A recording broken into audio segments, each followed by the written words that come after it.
அதிமுகவை சேர்ந்த 15 எம்எல்ஏக்கள் திமுக பக்கம் தாவ தயாராக உள்ளதாக செய்திகள் வெளியாகியுள்ளது. ஜெயலலிதா மறைவுக்கு பின்னர் அதிமுக சசிகலா தலைமையில் ஓர் அணியாகவும் ஓ பன்னீர்செல்வம் தலைமையில் ஓர் அணியாகவும் பிரிந்தது. பெரும்பாலான எம்எல்ஏக்கள் சசிகலா அணிக்கு ஆதரவு தெரிவித்ததால் ஆட்சி கவிழவில்லை. இதனால் ஆட்சி கவிழ்ந்து தேர்தல் நடக்கும் என எதிர்பார்த்த திமுக ஏமாற்றம் அடைந்தது. இதனிடையில் ஆட்சியை தக்க வைத்துக் கொள்ள இரு அணிகளும் ஒன்று சேர பேச்சுவார்த்தை நடத்தப்படும் என அறிவிக்கப்பட்டது.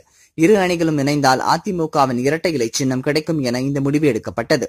இரட்டை இலை கிடைத்தால் அதிமுகவை வரும் லோக்சபா தேர்தலில் எதிர்கொள்வது திமுகவுக்கு சிரமமாக இருக்கும் என்பதால் திமுக தரப்பு கலக்கமடைந்தது.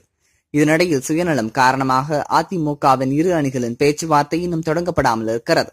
மேலும் சசிகலா அணியிலேயே அவர் ஆதரவு மற்றும் எதிர்ப்பு என இரு கோஷ்டிகள் உள்ளன. முக்கியமாக ஆதி திராவிட மற்றும் பழங்குடியின வகுப்பைச் சேர்ந்த எம்எல்ஏக்கள் தங்கள் சமுதாயத்திற்கு கூடுதல் அமைச்சர் வேண்டும் என்று கேட்டு வருகிறார்கள். இதையெல்லாம் தங்களுக்கு சாதகமாக பயன்படுத்த திமுக தொடங்கியுள்ளது. தற்போது திமுக நடத்திய பேச்சுவார்த்தையில் 15 அதிமுக எம்எல்ஏக்கள் அவர்கள் பக்கம் வர தயாராக உள்ளதாக கூறப்படுகிறது. மேலும் 1/3 பங்கு எம்எல்ஏக்களை இழுக்கவும் திமுக முயற்சித்து வருகிறது. இது நடக்குமேயானால் எடப்பாடி பழனிசாமி தலைமையிலான அதிமுக ஆட்சி தொடர்ந்து கவிழ அதிக வாய்ப்புள்ளது. இதுபோன்ற செய்திகளை உடனுக்குடன் அறிய டாப் நியூஸ் சேனலை சப்ஸ்கிரைப் செய்யுங்கள். நன்றி, வணக்கம்.